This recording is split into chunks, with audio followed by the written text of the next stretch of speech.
Shout out to the Cubs, Q. Chicago ain't had a playoff team since when? Do we count the play-in? What was the last year the Cubs went? 2022? Or 2020. you sure they didn't go in 21? I know. I know they didn't. They broke the team up in 21. Right. Okay. Well, the Sky in 2022, Yeah, because the Sky won the championship in they won 20. it recently. Yeah, yeah, yeah. Uh, didn't the Bulls they played the Bucks in 22, didn't they? 21. Yeah, Okay. yeah. 20. It might have been the 20. It might have been the 21-22 season. So the Chicago Sky won the championship in 2021, the fall of 2021. The Bulls they left the playoffs in 5 games, and that was 2022. So it's been 23, 24, and now 25 for a playoff team in the city. Yeah, spring 2022 is when the Bulls were in the playoffs. So, yeah, the last playoff team I guess was the Bulls. Shout out to the Cubs, putting the city on their back. What would the city be without the Cubs? A pretty depressed, frustrated Chicago sports scene, bunch of frustrated Chicago sports fans. I mean, one is birthed every day, right? That's why we're here. We're here to do the work for the Chicago's fan that is does not know the '90s, does not know the '80s, barely remembers the early 2010s for the Blackhawks. And So shout out to the Chicago sports fans who have endured the losing and ain't left, that have stood 10 toes down and they still here. Shout out to you. Because eventually when this turns, all that enjoyment and anticipation waiting for the titles is gonna hit 10 times harder than if you just followed LeBron everywhere, or you decided to be a mhm. Chiefs fan in the last couple years, or now you Eagles fan. I get so tired hearing Chicago. "Oh, I always rooted for the Eagles. Oh yeah. Oh, I always liked the Chiefs. I liked the Chiefs way back when Warren Moon was the quarterback." That don't count. Stop that. Liking a certain player 20 years ago. No, we not honoring nobody that claims that, oh yeah, I always like that. So I'm a fan. No, you with us or you not. Yeah, so the Bulls was the last playoff team in the city, but unlike the Bulls, the Cubs will actually do some shit while they there. Don't disrespect your Bulls, but Sneaky. That's a sneaky team, that Cubs team. I mean, mhm. that rotation in the playoffs, you're gonna have to go through Boyd. You're gonna have to go through Cade Horton. Cade Horton is pitching like a grown man. All right. He looked like Arietta back at He 15. looking he looking like Arrieta. You got to go through Shoto. Them three guys, they're going to be tough on anybody. So I like the Cubs' chances of coming out that NL. If the bats show back up, it remains to be seen if Tucker is going to be available. But I'm certain the Cubs will catch at least one hat.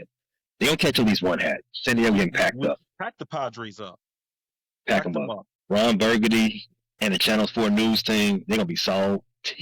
Let me tell you, stay classy, San Diego. Because you gonna catch it. You gonna catch that one. You flying the L.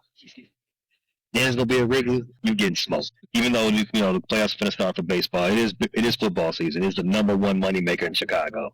And before we get to the game at hand, let me check your temperature on some of these in-house things. After the last game, we ain't gotta talk about what happened. We all remember. We gonna exit out of our brain. We gonna put it in that box with our mama's titties, and we're not talking about it ever again. After that game, though, Ben Johnson intimated at his press conference that some of their playing time might be up for grabs. He said there's going to be a competition in practice this week. I don't know if you've heard about how any of those practices went down. I know Wednesday they had a really tough practice, like how they had back in camp, physical tough practice for like 2.5 hours. But I'm going to ask you this. Is it too early in the season for any of this type of, your playing time's up for grabs, or is it too late? Like this should have been happening during camp. I don't think it's too early. I don't think it's too late. I think training camp was good and competitive. As far as too early, you only got 17 games. You in an 0-2 start. And it's the way you started 0-2. You just completely collapsed in the fourth quarter of the Vikings game. You did not close them out. It hurts worse because J.J. McCarthy looked like he just started playing quarterback the next week, in which he pretty much has. He didn't throw a lot at Michigan, and he missed his rookie year. And, he was coming into his first ever start against the Bears. Then in the Lions game, you might have been competitive for the first quarter, but you allowed the Lions to get whatever they want. They marched down the field with ease. I can't remember too many times the Bears defense forced them to punt, and we didn't force a turnover out of them. So when you start off 0-2 and the I don't want to say the effort wasn't there, the execution certainly wasn't there. You false starting, you missing assignments. So effort or not, the execution ain't there. Let the next man go. Because if you're not producing, then it's time to see somebody else. Well, who else? I guess that's my grander point. Who else? I don't think the depth is a strength for the Bears. Obviously, because we don't trust Brian Poles Well, to the do what he's starters supposed to do. weren't a strength either. So Yeah, obviously not. Obviously not. But at this point, based on some of the things we saw, some of the communication, some of the effort, a worse player might be a better player at this point because maybe they're more attentive. They're not going to be the ones that's going to be out there getting those flags and do those silly things that's putting the team back. Maybe they're not as good. Maybe there's a Chris Conte out there that could save the Bears. I hate that name, Chris Conte. Please don't get my blood pressure. I am triggered, and I have PTSD from Chris Conte getting ran over. What was that? Fred Jackson that stiff armed him into hell for the Bills. I think his career even ended with a stiff arm with the Buccaneers. Didn't one of the Steelers tight ends stiff arm him and he got hurt and didn't get back up and just retired? I think it was a stiff arm that ended his career. Put his career in the dirt. Shout out to Charlie Kirk. Tua Tag Ovalia. The way you feel about Chris Conte is the way I feel about Jay Cutler. I ain't thought about Jay Cutler forever. But I was watching the WNBA sidebar, and we didn't already sidebar enough, but sidebar one more time. I was watching the WNBA playoffs, an elimination game between the New York Liberty and the Phoenix Mercury last night. Breanna Stewart, one of the GOATs of the WNBA, she sprained her MCL in game one. Barely played in game two. He got blew out. So, she didn't really have an effect in that game. She braced up and went out there and balled in game three. I think she had damn near 30 points. Damn near 30 points on the sprained MCL. And I'm thinking to myself, you know what? This is exactly why that dude, don't say his name, exactly why that dude is not the greatest quarterback in Chicago Bears history. This is exactly why women are stronger than men too. She did that in an elimination game. He rode a bike in an elimination game. Please don't make Cutler the example for all men. You're right. He's not the example. Because if he is, I'm something else.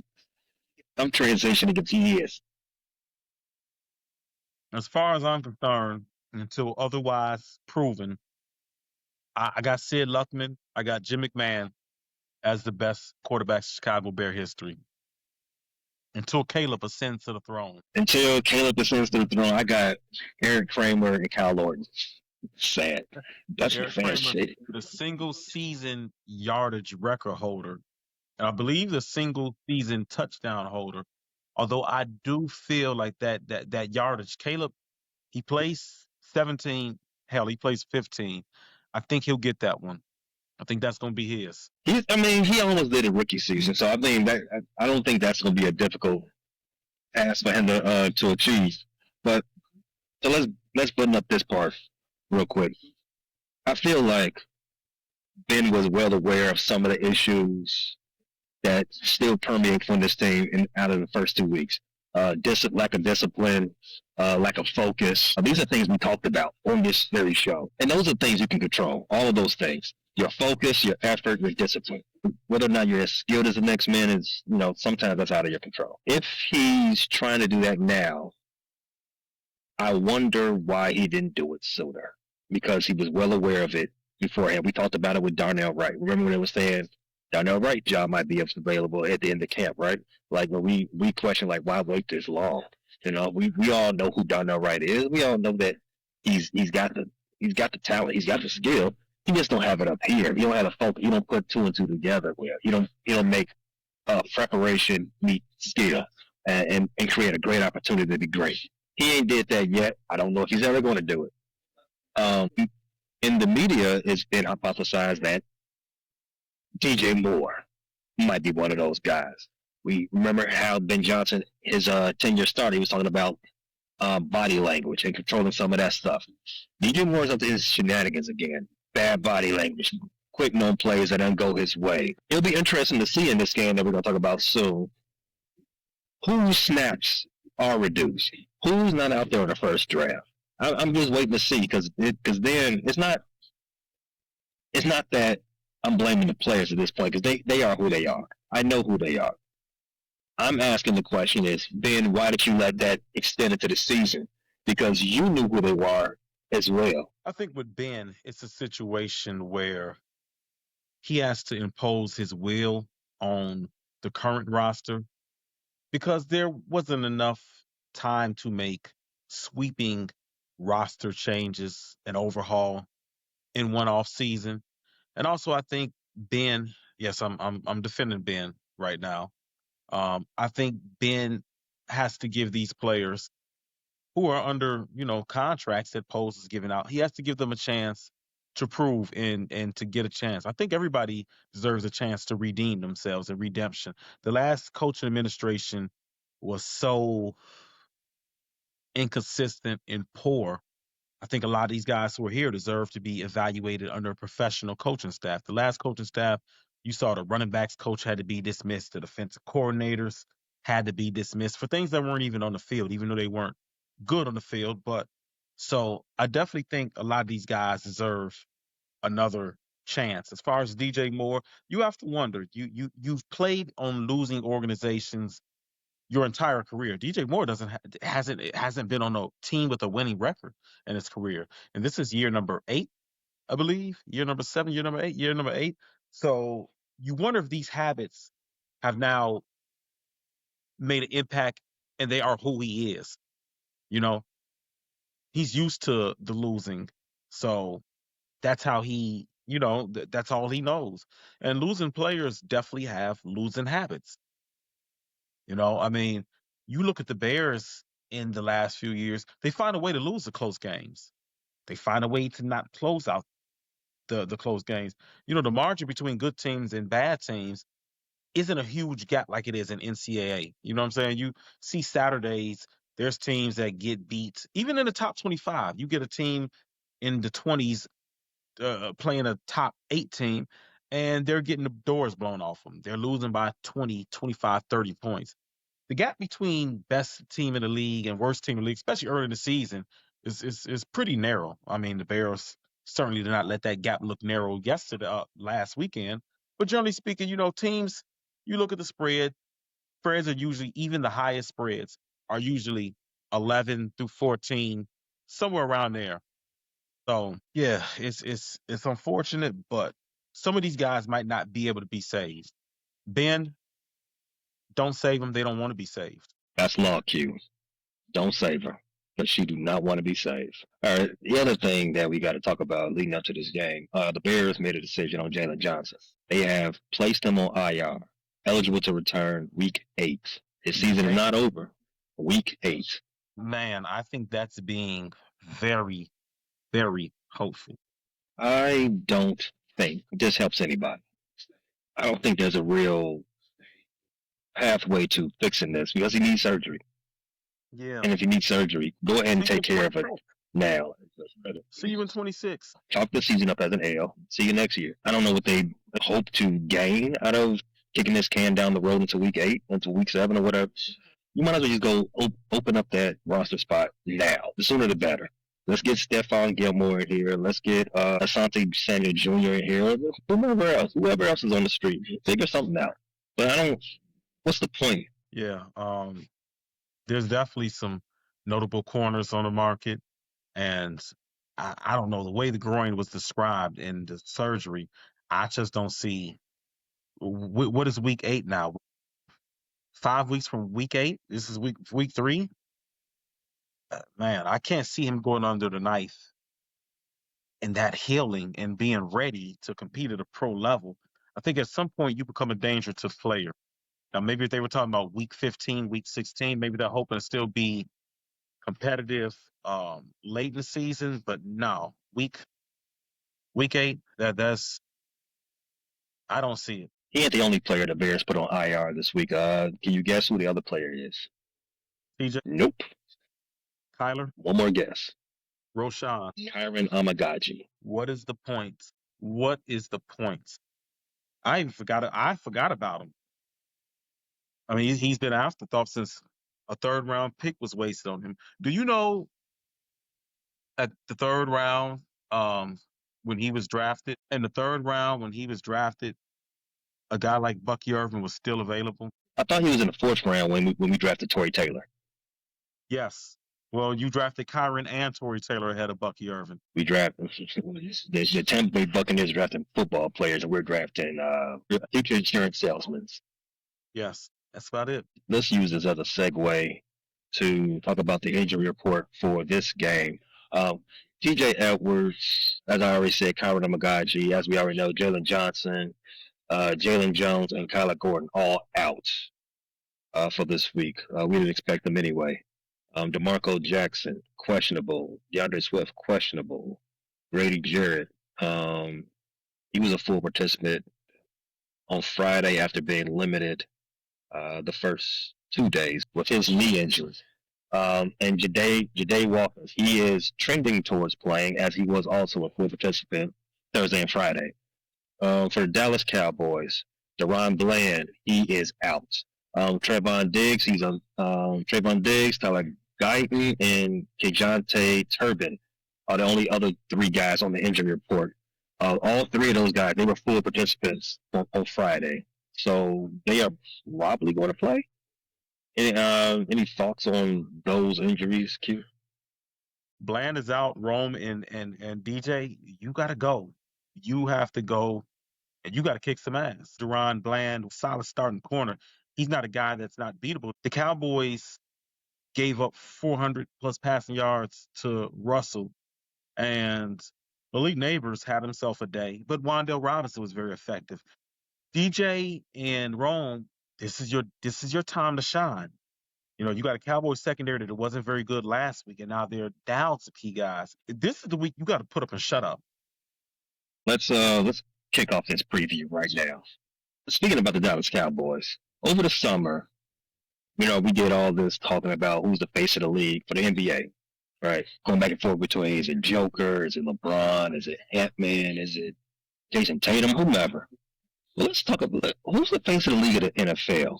And I want to ask you this: is it someone other than Jerry Jones? Jerry Jones is the face of the NFL if the circus was in town. He is he is a clown. If you're talking face, are we talking about just front office people and non-players, or both players and front office people? See, that's the key. The NBA is a players league. It is a star league. NFL is not so much. NFL is team, and it's an owners league. And Jerry, the most powerful owner, he's pretty much spearheaded the NFL from. I want maybe when you remember back, early '90s when he took over Dallas Cowboys. Well, late '80s, the NFL wasn't it was barely a top 3 league. You had boxing, you had baseball, all in front of the NFL by a wide margin. Now the NFL is here, and there's no one close to them being second. And he drove all of that. We see Dallas Cowboys front and center on all the sports shows, always talking about 24/7, all because of Jerry. What's Jerry up to? That's why I say he's the face of the league. I don't care about what Pat Mahomes got going on. See, don't care. When you say face of the league, I don't just look at it as most recognizable. I look at it as in terms of popularity and likability. I don't think Jerry's likable enough for me to say face of the league. If I were to say a face of the league right now, that face would be, man, I think it still has to be Pat Mahomes. It has to be Pat Mahomes or it has to be the multiple-time MVP Lamar Jackson. Those are the faces. Lamar needs rings, though. He needs rings to cement that. So at the end of the day, I'm gonna go. Pat is still the face of the NFL, and this might sound crazy, but because he's not an elite player anymore, but Travis Kelce is hanging around there as face, obviously for non-football reasons. But I'm gonna go Pat. I'm gonna go Pat as the face of the league right now. Did you forget Jerry got 3 rings? Jerry got 3 rings, 3 ancient rings. All of those rings can go to the bar and drink now, except for the last one. All of them could go to the bar No, and no, drink. the last one's 29 years old. Damn it, the '90s is that long ago? Oh my God, I'm getting old. It was 90s, 96. Wait, '96. Almost 30 years ago. Yeah. Thanks for making me feel old. The '90s. You're welcome. The '90s are damn. '90s babies are really 30 somethings. All of his rings can drink. All of his. Yeah. They Yeah. all got OnlyFans pages. All right. So leading up to this game, obviously, I think where we compare to the Cowboys is easily the defenses. Their defense shitty. Our defense shitty. They made Russ look like he was prime Russ still, like pre-Sierra Russ.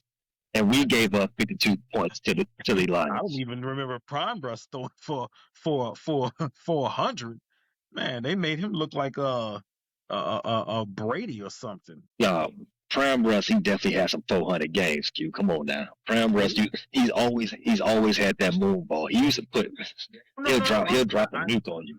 I know that. I know he dropped that on you. I remember a lot of 300s. I don't remember ever having a 400. Look that up real quick, because I think he set his career high against Dallas.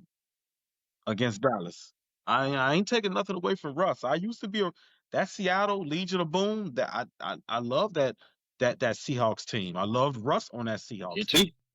I did too. And shout out to you for bringing it back here. You know, there's a way you can like 2 teams, but you can only be a fan of one. You can only be a fan of one. I'm a Bears fan. I like that. You can like other teams. You can only be a fan, because I've always liked the Giants. So Russell, he has 4 career games throwing for 400 or plus yards.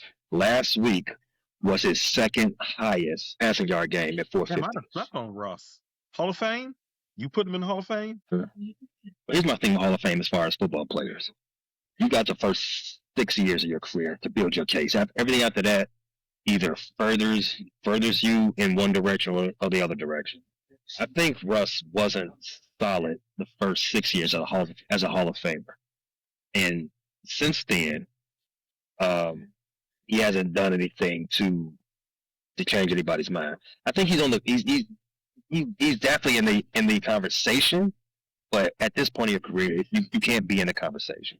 He has a career that could be, debated, but there's nothing you can do right now that can. Well, there is something you can do with that. If he led a team to a ring, then that will put him over. But at this point, it's after the first, happening. Yeah, and I just realized Joe Theismann isn't in the Hall of Fame, so I don't think if they let Joe Theismann in, who I know you can't really compare numbers of 70s, 80s quarterbacks, but Joe Theismann is very much Russell Wilson. And I think Joe Theismann, does he have an MVP? And he's not in there. Or I think he led the NFL in passing a couple times. But either he has a Super Bowl MVP or an outright MVP, and he's not in there. So I agree with you. I don't see them putting him in. And he's an All-Pro too. He's an All-Pro, got an MVP and an NFL Offensive Player of the Year award, and he's a Super Bowl champion. If that guy ain't in there, then I don't think Russ gets in there. That's a little bit before us, but Sean Alexander, MVP, not in the Hall of Fame. And I don't think there's a push for Sean Alexander to get in there. Because, other than that, again, 2-3 year period, he was okay. To be a Hall of Fame, you should be top 10 or so of your era. And Russ, he had a good 3-4 seasons. Then he got with Sierra. Not saying this has anything to do with Sierra, but please don't start the Red Pill Bros. Please don't get the Red Pill Bros started. I welcome all engagement. I welcome all fans, but don't get the Red Pill Bros started. Please don't get us pigeonholed as a red pill bro podcast. They had talked about this on It Is What It Is, Cam and Mace.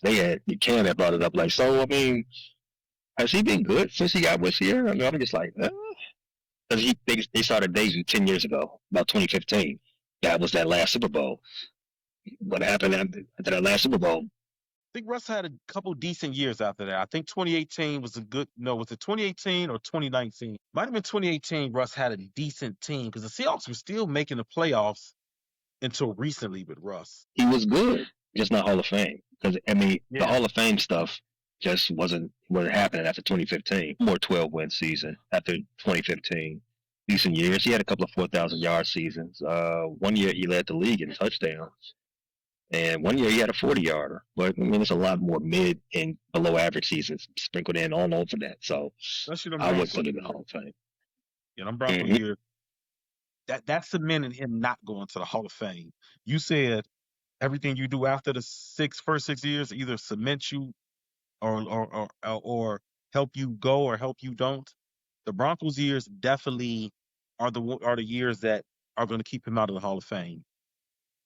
Especially since the year you left, they went straight to the playoffs with a rookie quarterback. All right, so the defenses. That's the guy we're talking about that put up 450 yards on the Cowboys defense. They don't have Deron Bland. They don't have Micah Parsons anymore. They have 3 sacks on the season, Q. Just speaking about the Cowboys defense right now, what can the Bears do to make sure that defense does not get off the mat? I know I sound like a broken record, but the first thing the Bears offense can do is not beat themselves. The penalties. I mean, I don't have much hair, but I'm gonna pull what remains of my hair out if I see Darnell Wright, Jonah Jackson false start again.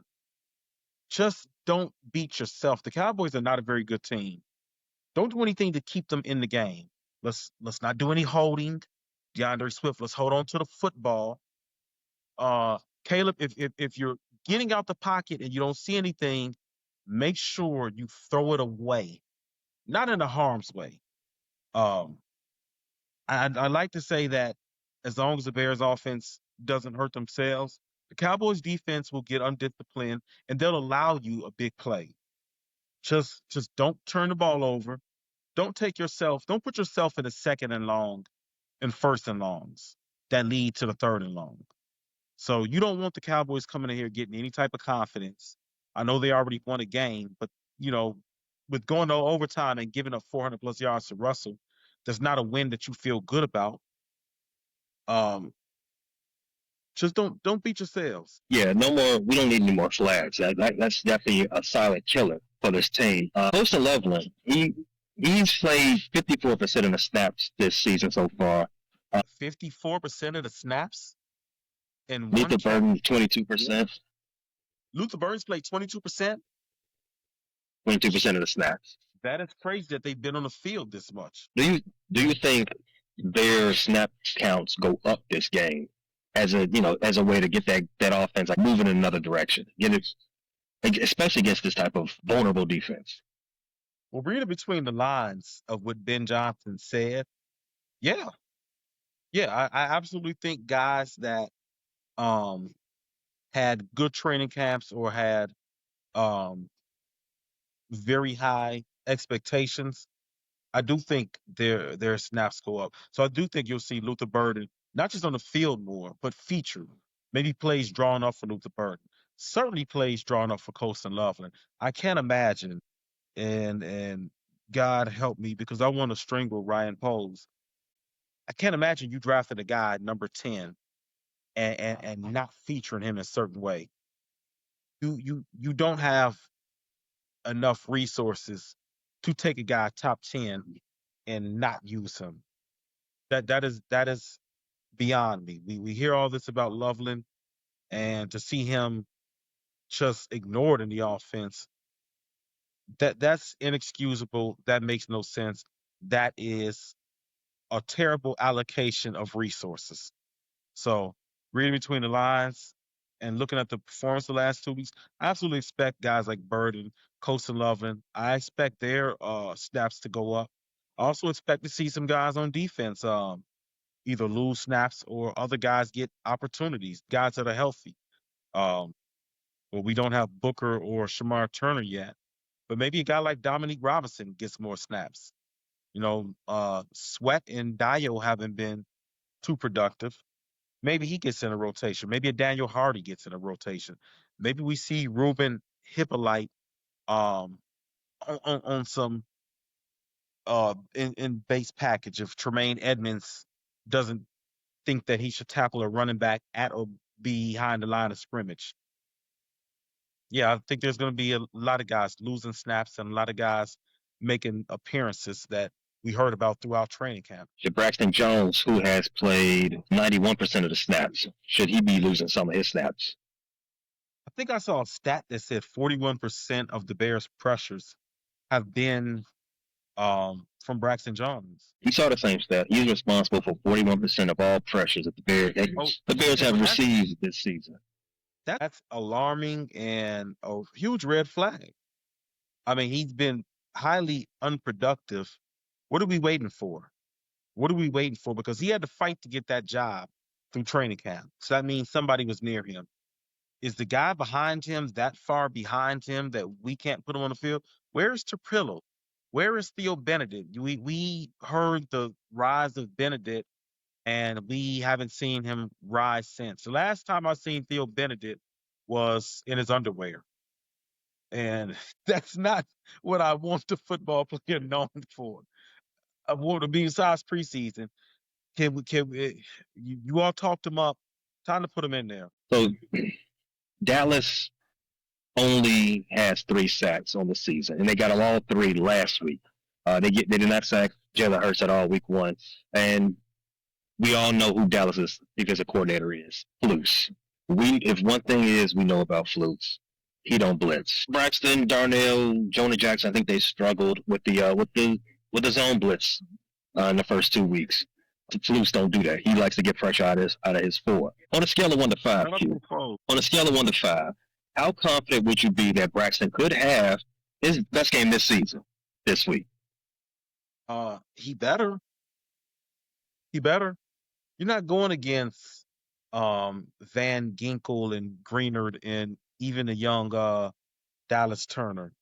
You're not going to see Aiden Hutchinson. And you're not going to see Micah Parsons because he's no longer in Dallas. Yeah, Braxton, you better. You better. There's no reason for me to see you anymore this year because you're a free agent at the end of the year. Either shit or get off the pot. Do one of the two. At this point, if Braxton isn't going to produce, Ben, you said you're about accountability. Pose, you drafted these guys. What more reason do we need to see Braxton Jones out there? He's not your future. He's not playing well. I would rather get my growing pains out with Tapillo or Benedict. Not just the growing pains. I'd rather see if they can do the job as we head into 2026 free agency draft than continue to let Braxton Jones clown around a left tackle. This is a pointless. This has become a pointless exercise. We know Braxton is the future of left tackle. At this point, he would have got a contract extension. So if he can't produce, get the next guys in there. At least we know if they can play or not. The time for BS, the time for game playing is over with. Let me see what Trapillo and Bennett have to offer, so I can get on with my 2026 plans. This is how Ryan Poles has to start thinking. Maybe the call should come from him. Let me see what these guys can do so I can evaluate what I need for next year. Yeah, but I don't want any more calls coming from Ryan Poles. In fact, I want him to just have a no-show job. Shout out to Kawhi Leonard for living the life everything all of us want to live. Getting paid to do nothing. Listen. Getting paid to do nothing at 2 jobs, to be honest with you. If we go 0-3, I want Ryan Poles shot. We go 0-3, I'm definitely making a Ryan Poles burner account, and I'm dissing Charlie Kirk. Matter of fact, hey, conservatives, y'all got Jimmy Kimmel up out of there. Ryan Poles in his office right now making mean tweets about your boy Charlie. So it sounds like you're at a 4 for Braxton Jones having his best game this season. I'm confident he better not have any. He better not have a worse game than he did the last 2 weeks. I'm confident that it can't get no worse because he's not getting. But who's starting on the right side? In Dallas, Dante Fowler is the right defensive end. Fowler. And I know Fowler's bounced around. He was with the Commanders last year, right? Fowler was with the Commanders Yeah, last year, the yes. Jaguars before. I know he was a high draft pick some years ago. Fowler's he's a decent NFL player, but Braxton, you got to win those matchups. You got to win that one-on-one the majority of the times. I'm sorry, Fowler's solid player, solid defensive end, but Braxton, you got to have a week where you win. You got to have a week where you win. And And on now I'm top of not that, confident. Because I think Fowler gave Braxton some problems last year in Washington. yeah, but we also had a worse offensive coordinator last year at that point too. I'm all the way at a 5 because he's going to have to help. That's already baked in. But I think it's also I'm gonna be really upset if Braxton Jones, and this is no disrespect to Dante Fowler, none at all. But I'm really gonna be upset if I have to dedicate a chip or I have to um help Braxton Jones against Fowler. No disrespect to Dante Fowler. My left tackle shouldn't need help against him. I shouldn't have to slide protection for Dante Fowler. You're not making me feel good about this. yeah, but we already know Braxton is not the most athletic at his position. We already know Braxton Jones is not at his best as far as health. He has to get help. And so basically, this question is: I think he will have his best game in comparison of the last two. This game will be a lot better because I know the chipping's going to be there. I know the help's going to be there, and I don't think we'll have to be there as much as it had the last 2 weeks because of who we're playing against, and because I'm giving it 100% positive. It won't be any blitzes. It won't be any like I gotta think who am I taking? Am I taking this outside guy who look like he's coming, or am I taking the guy directly in front of me? I think it's just gonna be 1-on-1. Braxton can't win 1-on-1, even with help and without help. Then yes, but I do believe that he can this week versus any other week. This week he can do that. Keeping with the defense, let's switch to the Bears. Bears defense ain't too much better. They gave up 52 points last week. They got their heads kicked in up and down the field. As soon as the Lions got on the field, we talked about that ad nauseum on the recap episode. The Cowboys did win that game last week against the Giants. CeeDee Lamb had his usual. Dak Prescott, for everything that they say about Dak Prescott, he is a top 8 quarterback in this league. He gets his numbers. He's worth the $60 million. I'm glad you said that because, boy, you hear some of the slandering of Dak Prescott. You would think he was a bottom 10 quarterback in the league. He had 361 yards last week, 2 tutties. Like I said, CeeDee Lamb, he had 11. He had 9 catches. Jake Ferguson, the tight end, he had 9 catches as well. George Pickens, 5 catches and a tutty. Yeah, I mean, it was a light show, and I got to see most of that second half because the Bears getting drugged, so I had that game up. So, to my point, what can the Bears defense do to make sure they're not also getting beat in the same way? They're not giving up 11. You're not giving up 11 catches to CeeDee Lamb. Tyreek Stevens is not. I'm not always looking at the back of Tyreek Stevens' jersey because he's in pursuit because he got cooked to the line. Nashawn Wright getting, not setting the edge and run fits and all those things like that. The linebackers are not getting manipulated at the line of scrimmage by bunch concepts, and there's bad communication in the secondary. Those are all things the Bears displayed last week. All of these things are not skill related. All of these things is prep related. Just especially the communication part. Do I think they can contain CeeDee Lamb? Obviously not. I'm almost at that point where I think Tyree Stevens is a bust. I'm almost at that point, Q. Almost. Almost. It'd be a great week for him to prove me wrong. But I'm hoping that it'll be week 6. If he has to do it at any point, it should be week 6. Whatever week Um, that is. yes, you got to rewrite that story. But yeah, other than the obvious, playing better, doing what you're supposed to do, what is something else that the Bears can do on defense to make sure that they don't end up the same way the Giants ended up? You got to be disciplined. CeeDee Lamb is going to get his. CeeDee Lamb is a decorated Pro Bowl receiver, one of the best receivers we have in the game in this modern era. I'm not mad if CeeDee Lamb beats you. You know what I'm saying? Just don't let him gash you. You know, don't give up 30 years, don't give up bomb after bomb to him. He's gonna work. He's very versatile. He's good in the intermediate, he's good in the short, he can get deep. Just don't let him get the deep stuff that hurts. George Pickens is the one that you have to not let beat you. Because George Pickens, you know what George Pickens wants to do. He wants to beat you over the top. He wants to get you in a one-on-one situations, the windows 50-50 balls, or he wants to get vertical.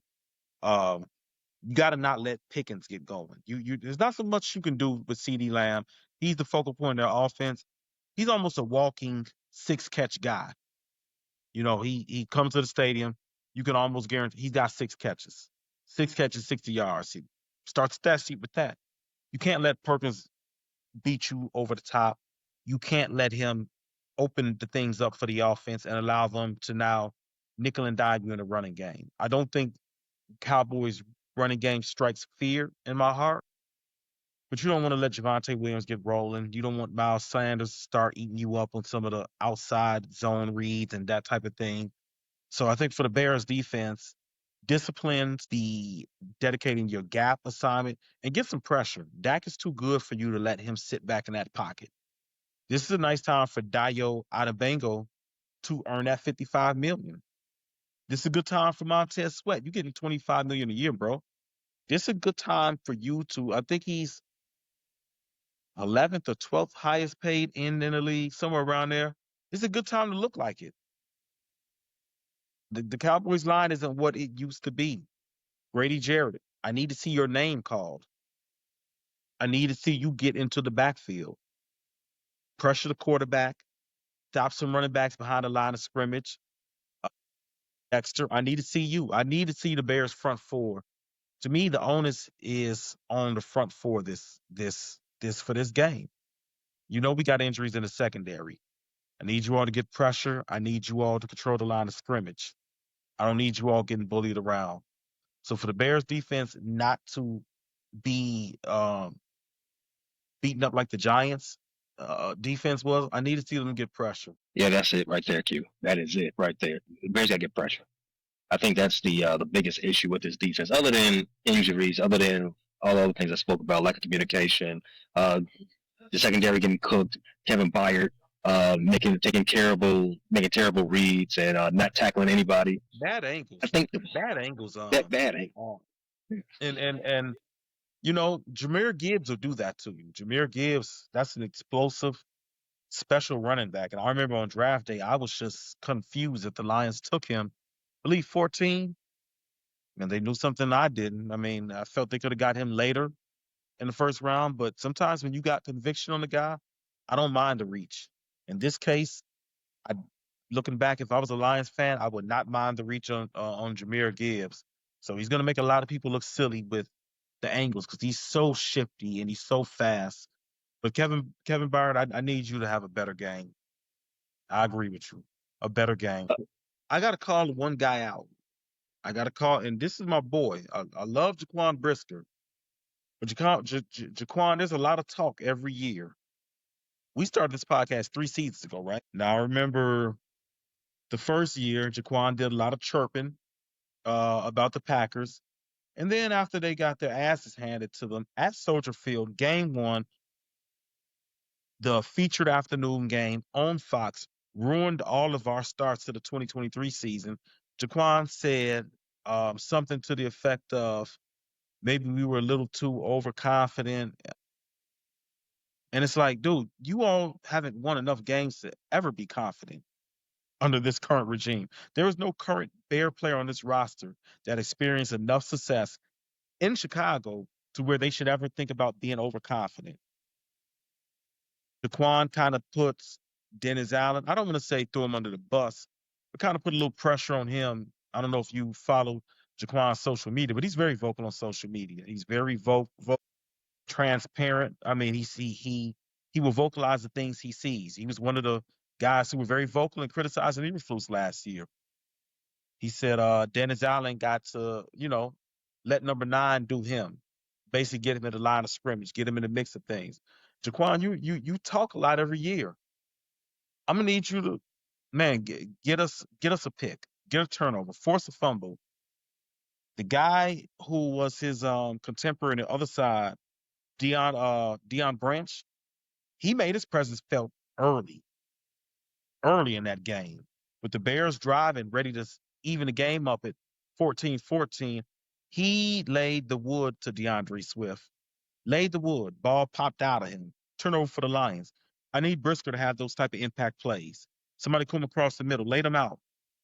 A back get into the second level.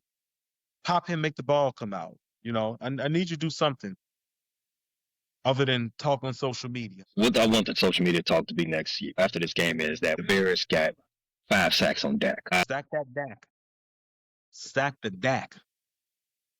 Go and get that Dak, Bears. Go after that Dak. So Dak has been sacked 4 times so far this season. So the likelihood that the Bears get to him 5 times, it's not high. The Eagles can only get to you once. I doubt the Bears will do it much more than that. One thing about the Eagles, for that game, they didn't have Jalen Carter. They lost shots in free agency. It remains to be seen if that Eagles pass rush is as potent. Jalen Carter didn't play. He's their best interior rusher, and Josh Sweat is gone. He was their best edge rusher last year. Mm-hmm. So I'm not ready to crown that Eagles. I'm not ready to crown that Eagles pass rush. I'm not ready to crown that Cowboys offensive line yet. Fair. Because the Eagles only have 3 sacks so far this season. I mean, you saw what they did in the Super Bowl. The rematch, they only got the pat twice. So over under 2.5 sacks for the Bears. You're putting me on the spot with that one.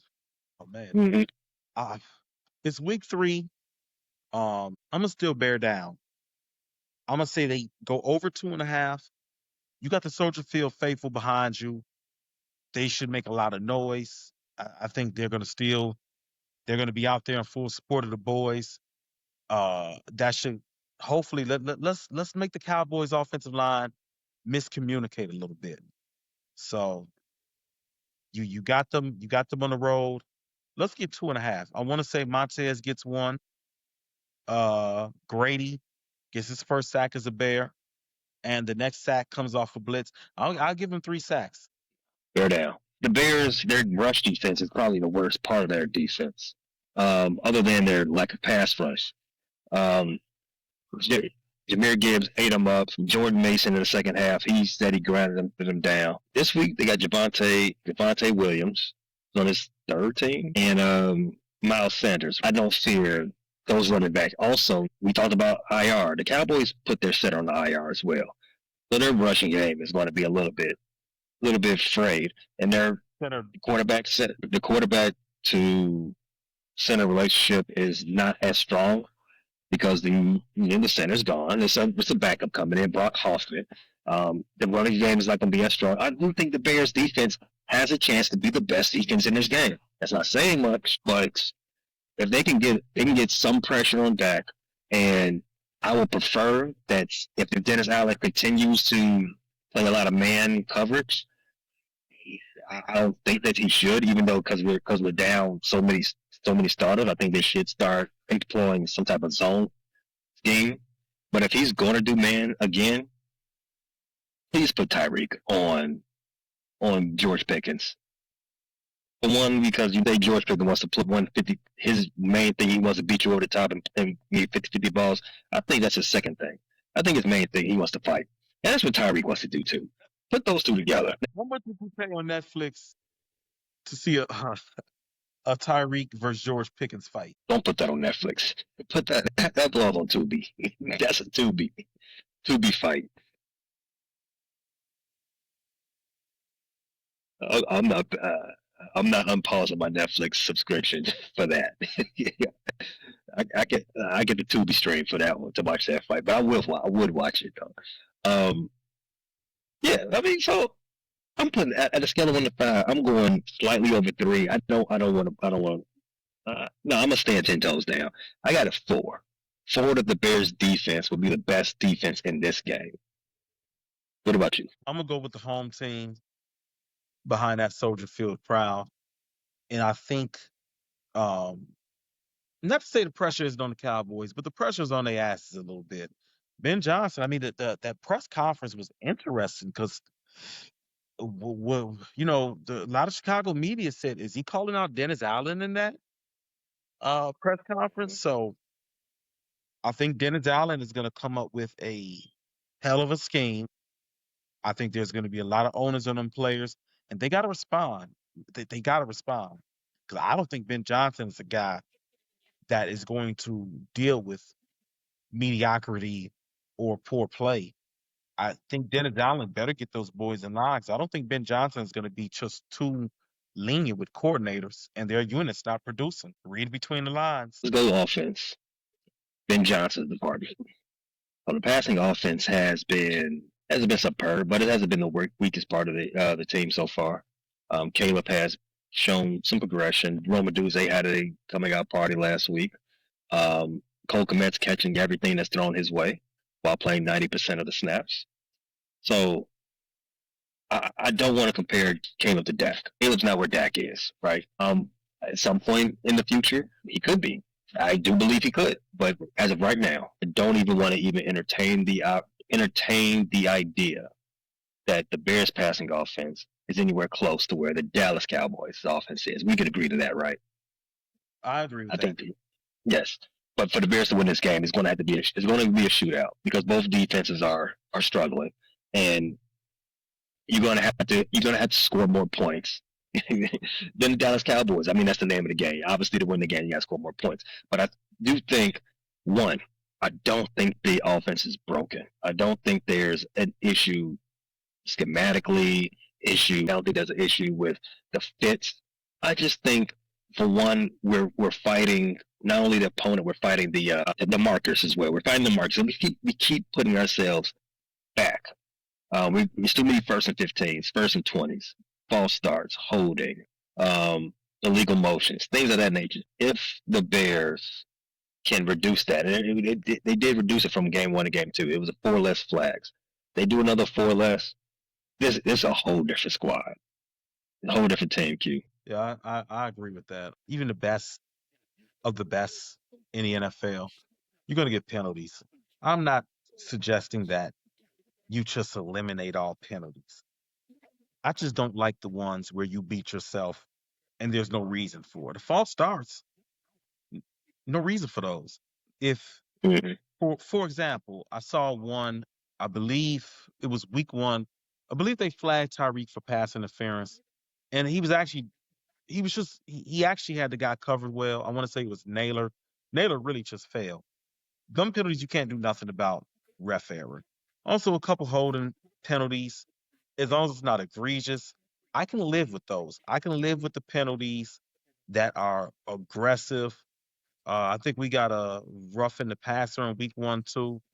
You out there, guys trying to get after it. You accidentally hit the quarterback above his neck. Those are bang bang plays. I got no. Well, I don't want to say I don't have no problem with it, but I get those. But the pre-snaps, those silliness, or just bad pass interferences when there was no need to, those are ones that I need to see eliminated. The good teams don't do those. It remains to be seen if the Bears are a good team. And says that they're not right now, but it's still early. You can flip the script. That book is not written on the 2025 team as of yet. Not at all. So if you had to guess, who has the best opportunity to be the offensive MVP of this game for the Bears? For some reason, I think this is a Roma Dunze game. Another one. I think this is a Roma Dunze game. I think this really caters to him and his chemistry with Caleb. I think another guy is Lamedy is the key. Is we know Eberflus does not favor blitzing. He doesn't favor putting his corners on the island too much. That was one of the things. You remember Jalen Johnson, asked, hey, let me shadow the top receiver. Eberflus likes to play zone. So I think you're going to see a lot of windows opening up.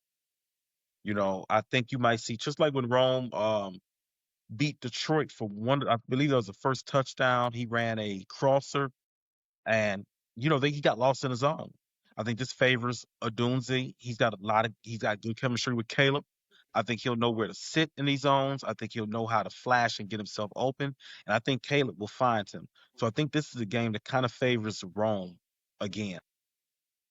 We talked about this in the offseason. We just felt like Rome and Caleb had a connection. We feel like there's going to be a change of the guard between who the wide receiver one is, and it's clearly Rome right now. They have a connection that Caleb and DJ don't have and probably never will have, especially at this point. So if since you said Rome, I'm gonna say somebody else. The guy who has the next best chance to be the best player, best offensive player for the Bears this game, DeAndre Swift. DeAndre Swift. So we talked about the defensive line for the Dallas Cowboys, especially from a pass rush perspective. But I'm going to talk to you about them from a run stopping perspective. So in the first two games of the Dallas Cowboys season, they played obviously the Eagles. Saquon Barkley, he's a dog, right? They gave up 4.2 yards per carry, 158 yards in total to the Philadelphia Eagles. A lot of that was Shipley. A lot of that was Jalen Hurts. Yeah, a lot of it was Shipley too. Shipley had 3 carries to 26. And last week, the Giants don't offer a lot as far as rushing offense, but for a team, they ended that game with 4 yards per carry. 21 carries, 84 yards in total. Cam Scatterboo, the rookie, 4.1 yards per carry, 11 for 45. Even Russell don't even run the ball no more. He had 3 carries for 23, a 7.7 average. Tyrone Tracy, your boy, can't look and do that. But I don't. See, the thing is, he shouldn't have to. He shouldn't have to because they should not. The defensive line should not be in the backfield at all this game. But to this point, they haven't stopped the run. They haven't stopped the rushing attack yet. So far, they've given up in 2 games, they've given up almost 75 yards in 2 games. The Bears' offensive line, as bad as they've looked in pass pro, especially on the left side, shout out to Braxton Jones, and as bad as they've looked and not getting flags, they can move guys. Joe Tooney is certified, Jonah Jackson certified, Drew Dahlman is certified. Braxton, Darnell Wright he can run block a little bit. I mean, the best part of his game is run blocking. Darnell Wright. I felt like DeAndre Swift was getting in the groove last week, and I do think a lot of that has to do with play call.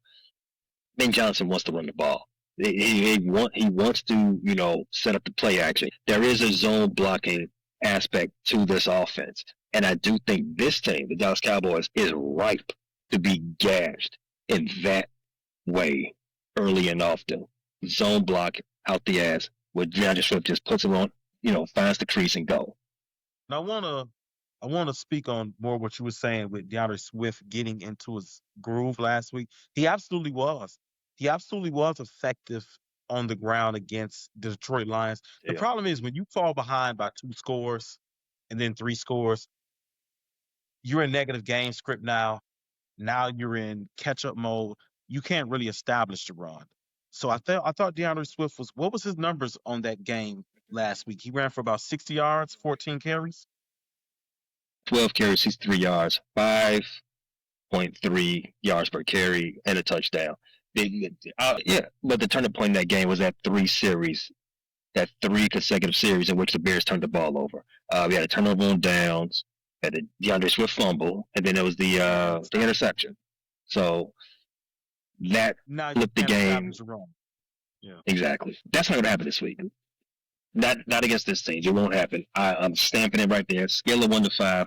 My confidence in Rome and DeAndre Swift having big games is at a 5. Q, where are you at? Man, I'm pretty confident. I'm gonna say a 4.5. And the only thing that can stop them from having a big game, the combo of them, is the Bears defense get off to a slow start. Now, one of the things that's advantageous to DeAndre Swift having a big game is you keep the defense off the field. When you get the run Mm-hmm. game rolling, your defense is on the field a lot. Drives are burning slower.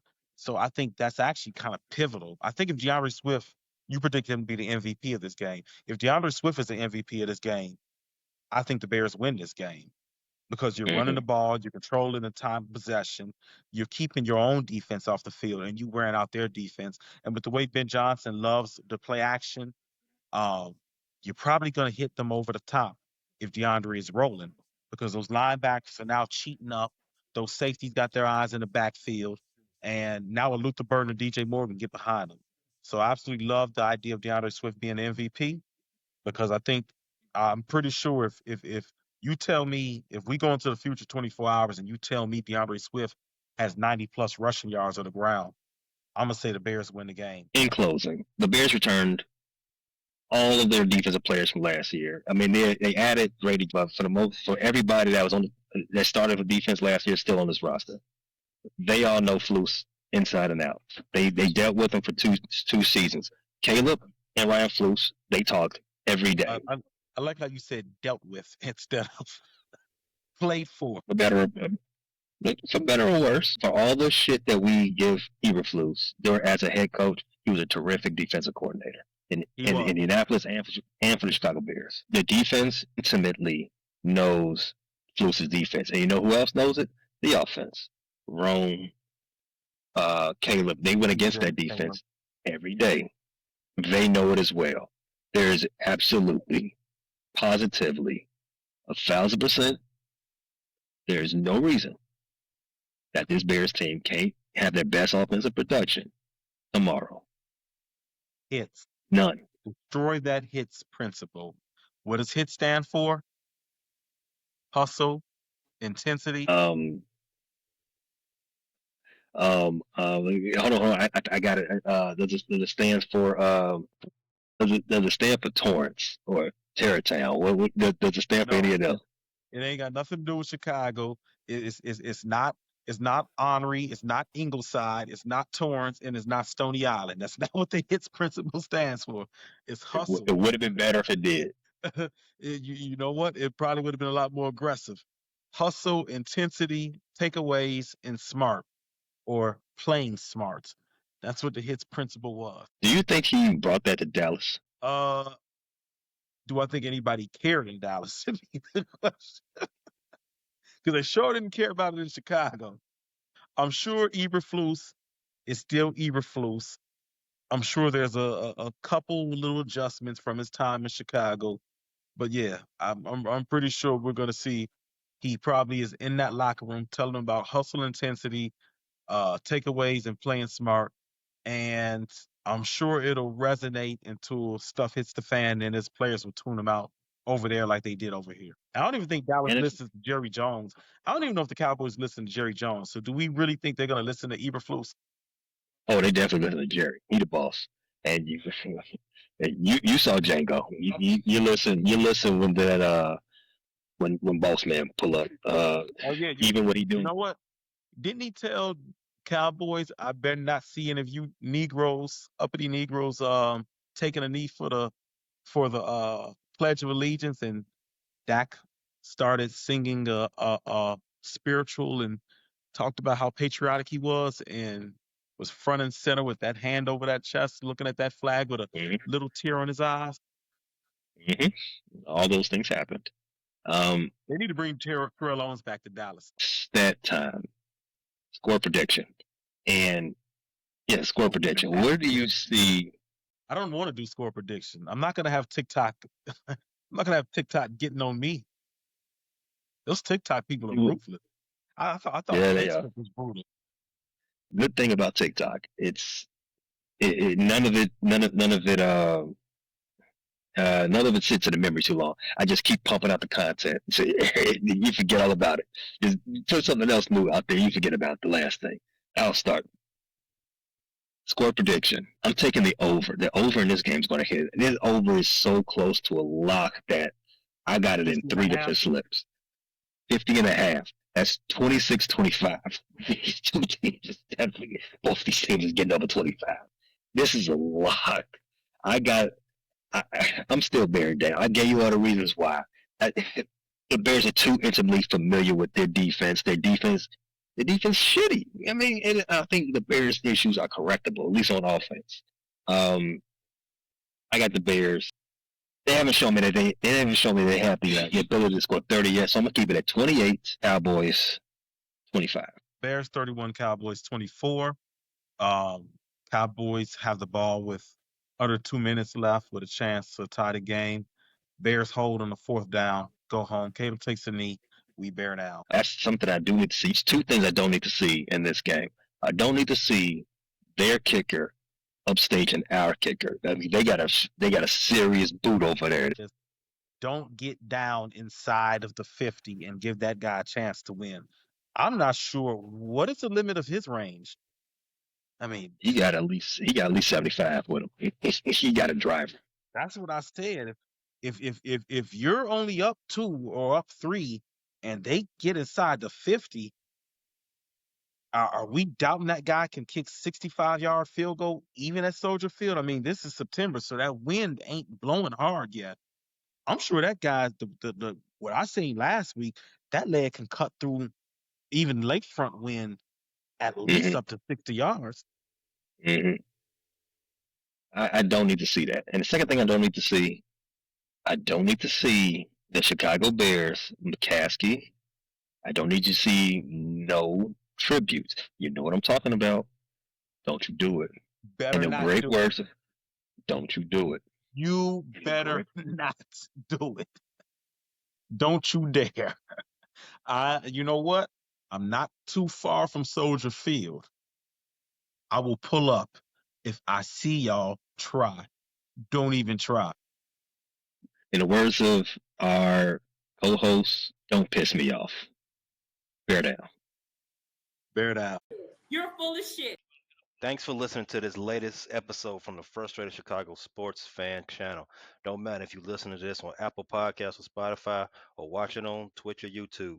Make sure you like, subscribe, share with a friend, hit the notification bell so you never miss a drop. And to all the guys from Chicago, we say three things: bear down, go Cubs go, and sell the team, Jerry.